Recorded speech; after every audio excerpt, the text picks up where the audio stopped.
বাংলাদেশের বুকে এমন এক জায়গা আছে যেখানে গেলে আপনি একসাথে দেখতে পারবেন উচ্চ পাহাড়, কোলাহলহীন ঝর্ণা আর গর্জনরত সমুদ্রের ঢেউ। একদিনে পাহাড় ট্রেকিং, ঝর্ণায় গোসল আর সমুদ্রের অপার সৌন্দর্য উপভোগ সবই সম্ভব এখানে। হ্যাঁ, আমি বলছি সীতাকুণ্ডের কথা। প্রকৃতি যেন এখানে তার সব সৌন্দর্য ঢেলে দিয়েছে একসাথে।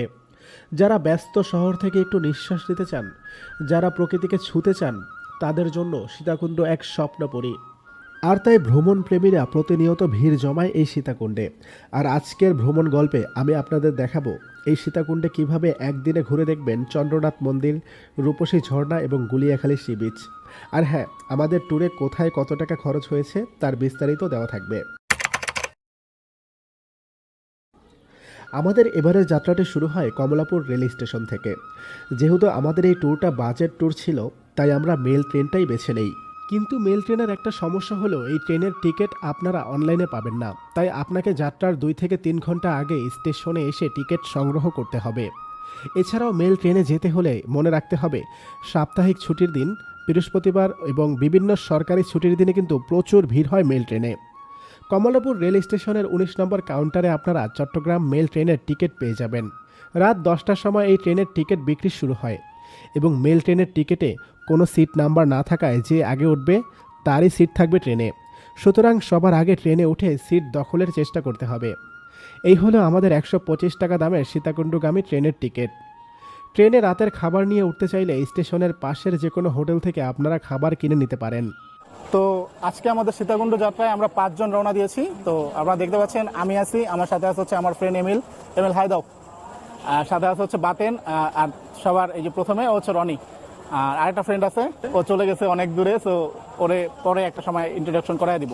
আমাদের টিকিট হয়ে গেছে, 5টা টিকিট আমরা করছি। আর আমরা হচ্ছে চট্টগ্রাম মেল ট্রেনে যাব। তো আপনারা যারা সীতাকুণ্ড যাবেন আপনারা অবশ্যই চেষ্টা করবেন 9:30টার মধ্যে চলে আসতে। আর এখানে হচ্ছে 19 নম্বর কাউন্টারে আপনারা টিকিটগুলো পেয়ে যাবেন। আর টিকিটগুলো ছাড়ে হচ্ছে 10টা বাজে, 10টা থেকে 10:10-এর মধ্যে। যেহেতু আমাদের ট্রেনের টিকিটটা কাটতে হচ্ছে 10টায় এবং আমাদের ট্রেনটি ছিল রাত 11টা 45 মিনিটে, তাই আমরা স্টেশনে বসেই গল্প আড্ডায় মেতেছিলাম ট্রেনের অপেক্ষায়।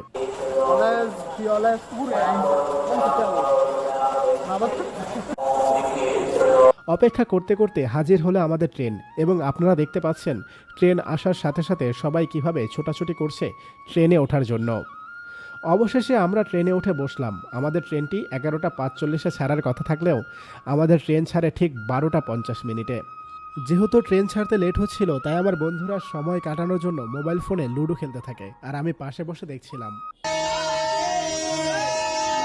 ঘড়িতে রাত 12টা 50 বাজতেই আমরা ট্রেন ছাড়ার শব্দ শুনতে পাই। তারপরে সারাটা রাস্তা আড্ডা, গল্প এবং রাতের ভিউ দেখতে দেখতে আমরা পথ চলতে লাগলাম। রাত পেরিয়ে ভোর শুরু হতেই কিছুটা চোখ লেগে যায়।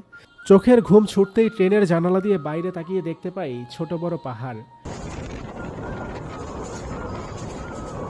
কিছুক্ষণ পরে আমাদের ঠিক এই জায়গায় ট্রেন থেকে নামিয়ে দেয়। শুভ সকাল সীতাকুণ্ড থেকে। তো আমরা এখনই ট্রেন থেকে নামলাম। তো এখন আমাদের প্রথম যাত্রা হচ্ছে সীতাকুণ্ড বাজারে যাব। বাজারে যেয়ে আমরা হচ্ছে নাস্তা করব। নাস্তা করার পরে আমরা চন্দ্রনাথ পাহাড়ে উঠবো। ট্রেন থেকে নেমে পাশের একটা হোটেল থেকে আমরা জনপ্রতি 50 টাকা করে নাস্তা করে নেই। তারপর রাস্তার সৌন্দর্য দেখতে দেখতে জনপ্রতি 20 টাকা করে সিএনজিতে করে আমরা চলে যাই চন্দ্রনাথ পাহাড়ের নিচে। এখন সবার উদ্দেশ্য একটাই, তা হলো চন্দ্রনাথ জয়। তবে চন্দ্রনাথ পাহাড়ে উঠতে গেলে অবশ্যই আপনাকে লাঠি নিতে হবে। লাঠি নিলাম এখন সবাই। এখন উঠবো পাহাড়ে, দেখা যাক কতটুকু কষ্ট হয় আর কতটুকু ইজিলি উঠতে পারি। এখানে যারা আসবেন এখান থেকে লাঠিগুলো নিতে পারেন। প্রত্যেকটা লাঠির জন্য আপনার থেকে 30 টাকা করে নেবে। তবে যখন আপনি লাঠিটা জমা দিবেন 20 টাকা আপনাকে রিফান্ড করে দিবে। এটার কারণ হচ্ছে যদি আপনি জমা না দেন সেক্ষেত্রে তারা হচ্ছে লাঠির ক্ষতিপূরণটা আগে নিয়ে নেয়। তো জমা দিলে 20 টাকা রিফান্ড পেয়ে যাবেন। এরপর লাঠিগুলো ভালো করে চেক করে যার যার লাঠি হাতে নিয়ে আমরা কিছু দূর এগিয়ে সবাই পাহাড়ে ওঠার জন্য প্রস্তুতি নিয়ে নিলাম। পায়ে হ্যাংলেট এবং ভালো টি শার্ট এবং আমাদের সাথে যে ব্যাগগুলো ছিল ব্যাগগুলো একটা দোকানে রেখে দিলাম। প্রতিটা ব্যাগের জন্য 20 টাকা করে দিতে হবে আমাদের। এখানে আমরা হচ্ছে সবাই চেঞ্জ করে শর্ট প্যান্ট পরে নিলাম, কারণ ট্রেকিংয়ে অনেক কষ্ট হয়। সো আমরা রেডি হয়ে এখন আমরা হচ্ছে ট্রেক করার জন্য চন্দ্রনাথ পাহাড়ে উঠবো। তো যাচ্ছি এখন আমরা উপরে, আশা করি ভালো লাগবে সবার। পাহাড়ে না উঠতেই সবাই টায়ার্ড। এটা হইলো বাতেন। কিরে তুই শুরু? এখন আমরা চন্দ্রনাথ পাহাড়ের প্রথম পর্যায়ে আছি। আমরা অবতরণ শুরু করলাম। এরপর পাহাড়ের আঁকাবাঁকা পথ ধরে আমরা এগিয়ে চলতে লাগলাম সামনের দিকে। কিছু দূর যেতেই আমাদের চোখে পড়ল চন্দ্রনাথ পাহাড়ের প্রধান গেট। এখানে দুইটি রাস্তা দেখতে পাচ্ছেন, একটি সিঁড়ি আর একটা হচ্ছে পাশ দিয়ে। সো আপনারা দেখতে পাচ্ছেন যারা পর্যটক আছে তারা বাম সাইড দিয়ে ওঠে, আর যারা মন্দিরে আসে তারা হচ্ছে সিঁড়ি দিয়ে উপরের দিকে ওঠে। সো আমরা আজকে এই বাম সাইড দিয়ে উঠবো।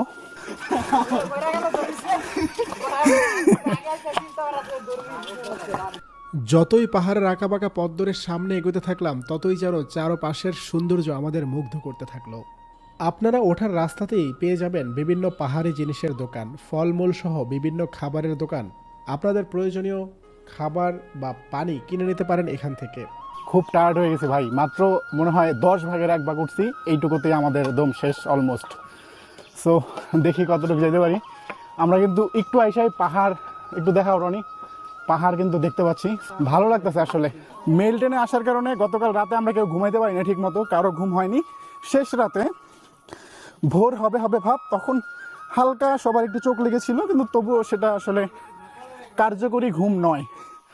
সো না ঘুমিয়ে আজকে আবার ট্রেকিং করতেছি। সো জানি না শেষ পর্যন্ত আমরা এটা পারবো কিনা, তবে চেষ্টা করতেছি আর সে চেষ্টা চালিয়ে যাব। কিছু দূর সিঁড়ি দিয়ে হাঁটার পরে আপনারা কিন্তু এইভাবে কাদামাটির রাস্তা পেয়ে যাবেন। তো এই রাস্তা ধরেই আপনাদের হচ্ছে উপরের দিকে উঠতে হবে। কিরে, এই বয়সে যদি কোমরে সমস্যা হয়? আমার অনুভূতি অনেক কিছু হয়েছে না, আমার তো শৈল গামছে কোন কি ভাই, কমছে না। আপনারা দিয়ে হবে, আপনি হচ্ছে ভবিষ্যৎ প্রজন্মের অনুপ্রেরণা। যাই হোক, আমরা 5 জন আসি, 5 জনের মধ্যে আমাদের হচ্ছে আয়রন ম্যান, ওই যে সবার উপরে দেখতে পাচ্ছেন আপনারা লাল জার্সি পরা ভাই। যাদের হার্ট দুর্বল আপনারা পাহাড়ে উঠবেন না। এছাড়াও যাদের শ্বাসকষ্টের সমস্যা আছে আপনারাও পাহাড়ে ওঠার সময় চিন্তা ভাবনা করে তারপর উঠবেন। চন্দ্রনাথ পাহাড়ের প্রথম ধাপ, প্রথম যে মন্দিরটা আছে এটাতে। তো এটা মোটামুটি 65% আমরা আসছি, আরও 35% যাইতে হবে। সো যাবো, একটু রেস্ট নিচ্ছি। এখানে কয়েক মিনিট রেস্ট করে আমরা আবারও উপরের দিকে উঠতে লাগলাম। অবশেষে আমরা পাহাড়ের চূড়ায় এসে পৌঁছালাম। জাস্ট এইখান থেকে আপনাদের একটু দেখাই নিচের ভিউটা, জাস্ট অসাধারণ, মাশাআল্লাহ। এই ভিউটা দেখার পর এই যে এত কষ্ট করে পাহাড়ে উঠলাম, সব কষ্টই যেন সার্থক হয়ে গেল। এখানে জাস্ট এত সুন্দর, আপনারা হয়তো ক্যামেরায় দেখে অতটা ফিল করতে পারবেন না, তবে কাছে থেকে দেখলে অবশ্যই ফিল করতে পারবেন।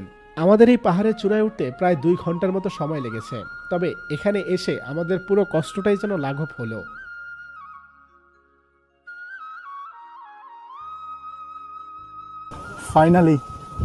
ফাইনালি আমরা চন্দ্রনাথ পাহাড়ের একদম চূড়ায় চলে আসছি।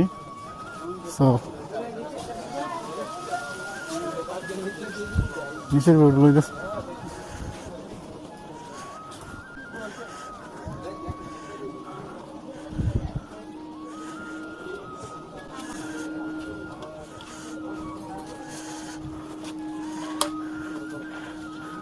এটা হচ্ছে চন্দ্রনাথ পাহাড়ের একদম চূড়ায়। সো এটা হচ্ছে মন্দির, আমরা ওই সাইড দিয়ে আসছি, আর এখন হচ্ছে আমরা এই সাইড দিয়ে নেমে যাব। ওঠার সময় যতটা কষ্ট হয়েছে আশা করি নামার সময় এতটা কষ্ট হবে না। তবে যারা এখানে আসবেন অবশ্যই ভালো করে প্রিপারেশন নিয়ে আসবেন, কারণ ভিডিওতে অনেক ইজি দেখা যায়, কিন্তু আসলে উপরে ওঠা এতটাও ইজি না। উপর থেকে কিছুক্ষণ চারিদিকের সৌন্দর্য উপভোগ করে আমরা নিচে নামতে লাগলাম।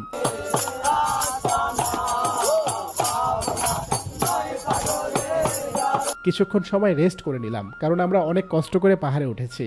আপনারা যারা সীতাকুণ্ড আসবেন এবং চন্দ্রনাথ পাহাড় ট্রেকিং করবেন, আপনাদের যদি মনে হয় পাহাড়ে উঠে আপনাদের অনেক কষ্ট হচ্ছে, যদি আপনারা হেঁটে নিচে নামতে না চান, তাহলে আপনারা কিন্তু এইখান থেকে সিএনজিতে করে নিচে নামতে পারবেন। আমরাও যখন উঠছিলাম আমাদেরও প্ল্যান ছিল আমরা সিএনজিতে করেই নিচে নামবো, তবে এখানে এসে কিছুক্ষণ রেস্ট নেওয়ার পরে মনে হচ্ছে না, আমরা হেঁটেই নামতে পারবো। তাই আমরা আবারও হাঁটা শুরু করলাম পাহাড় থেকে নিচে নামার জন্য। নামার রাস্তাটা যতটা সহজ মনে করছিলাম আসলে এতটাও সহজ না। কিছু কিছু জায়গা সহজ, আবার কিছু কিছু জায়গা অনেক অনেক প্রচুর পরিমাণ খারাপ। নিচে চলে আসছি, তো এখানে ছোট একটা ঝর্ণা আছে। আপনারা যখন নিচে নামবেন, নামতে নামতে একটা ঝর্ণা দেখা পাবেন। মূলত এই ঝর্ণার এখান থেকে এই দুইটা রাস্তা, একটা রাস্তা হচ্ছে এই যে ওই যে দেখেন সামনে দিয়ে চলে এসেছে, আর একটা রাস্তা হচ্ছে এই যে এইটা আমরা যেটা দিয়ে নামতেছি। সো আমরা যেটা দিয়ে নামতেছি এটা দিয়ে আপনারা সবসময় নামার চেষ্টা করবেন, কারণ এই রাস্তাটা অনেক খারাপ, তবে নামতে খুব বেশি একটা সমস্যা হয় না। তো আমরা আমাদের ট্রেকিং শেষ করলাম, আমরা এখন চন্দ্রনাথ পাহাড়ের একদম নিচে চলে আসছি। তো এই ছিল আমাদের চন্দ্রনাথ পাহাড় ট্রেকিং। এখন আমরা যাবো হচ্ছে ঝর্ণায়। চন্দ্রনাথ পাহাড় জয় শেষে আমরা আমাদের ভাড়া নেওয়া লাঠিগুলো ফেরত দিয়ে ব্যাগ নিয়ে রওনা দিলাম রূপসী ঝর্ণার উদ্দেশ্যে। আমরা 5 জন থাকায় পাহাড়ের নিচ থেকে একদম রূপসী ঝর্ণা পর্যন্ত সিএনজি রিজার্ভ নিয়ে নেই। জনপ্রতি ভাড়া পড়ে 60 টাকা করে।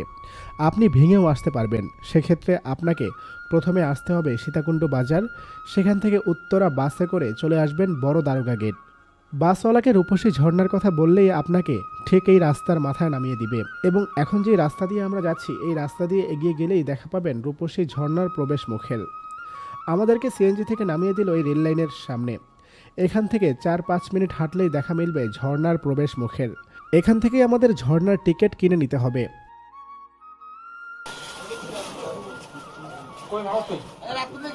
এবং ঝর্ণা থেকে ফেরার সময় আমরা এখানে দুপুরের খাবারও সেরে নিব, তাই এখানে যাওয়ার সময় অর্ডার দিয়ে যাব। আপনারা চাইলে ঝর্ণা থেকে এসেও অর্ডার দিতে পারেন। আমরা 150 টাকা জনপ্রতি প্যাকেজের খাবার অর্ডার করি। এখানে থাকবে ভাত আনলিমিটেড, ব্রয়লার মুরগি, সবজি, ভর্তা এবং ডাউল। আমরা অর্ডার দিয়ে ঝর্ণাতে চলে যাব। গোছল সেরে যখন আমরা ফিরব তখন এখান থেকে খাওয়া দাওয়া শেষে আমরা রওনা দিব গুলিয়াখালী সি বিচের উদ্দেশ্যে। টিকিট কেটে ট্রেইলের ভিতর ঢুকে কিছুক্ষণ হাঁটলেই আপনারা দুটি রাস্তা পেয়ে যাবেন, একটা ডান দিকে আরেকটা বাম দিকে। আপনারা বাম দিকের রাস্তা ধরে এগিয়ে যাবেন। কিছু দূর গেলেই দেখতে পাবেন ঝিরি পথ। ঝর্ণার কাছাকাছি আসছি একটু, এখানে পানি আছে, ঝর্ণার পানি পাইছি, এখনো ঝর্ণা পাই নাই, সো আমাদের যাইতে হবে আরও সামনে। সেই ঝিরি পথ দিয়ে আপনারা হাঁটতে থাকবেন। এখানে আপনারা খেয়াল করবেন পানির স্রোত কোন দিকে আছে। আপনারা স্রোতের বিপরীতে চলতে শুরু করবেন। এই জায়গায় আসলে আপনার মন এমনিতেই ভালো হয়ে যাবে। এই যে পাহাড় ট্রেকিং করছি, তারপরে এত জার্নি করলাম, রাতে ঘুমাইতে পারি না, কিন্তু ঝর্ণার পানি এত পরিমাণ ঠান্ডা, বরফের থেকেও বেশি। এই পানিতে গোসল করার পরে আমার মনে হয় না কোনো টায়ার্ডনেস থাকবে। এখনও ঝর্ণা পাই নাই, যাচ্ছি পানির স্রোতের বিপরীতে, দেখি কতক্ষণ লাগে ঝর্ণা পাইতে।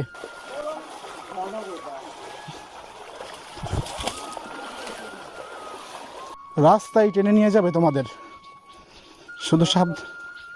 শুধু সাবধানে যাও সবাই। এদিক দিয়ে উপরে দ্বারা কোন রাস্তা আছে দেখি, আমার মনে হয় এই দিক দিয়ে হবে, আমার মনে হয় তাই। আমার মনে হয় এদিক দিয়ে গিয়ে রাস্তা ধরতে পারবি, এদিক দিয়ে হওয়া উপরে তো ওইদিক দিয়ে নামছে। চল না, এই পানি কাজ আপনাদের একটাই, শুধু স্রোতের বিপরীতে হাঁটবেন। যেখানে স্রোত তার বিপরীত দিয়ে হাঁটা শুরু করবেন। আর এইভাবেই চলতে চলতে 10 থেকে 15 মিনিট হাঁটলেই আপনারা পেয়ে যাবেন রূপসী ঝর্ণার দেখা। এমএল দেখো, ওয়াও, মাশাআল্লাহ মাশাআল্লাহ, আল্লাহর অপরূপ সৃষ্টি। আল্লাহ তাআলার অপরূপ সৃষ্টি দেখুন কি সুন্দর। ক্লান্তি কোথায় চলে যায় এগুলো দেখলে, এটা আসলে ভাষায় প্রকাশ করা যাবে না। মাশাআল্লাহ।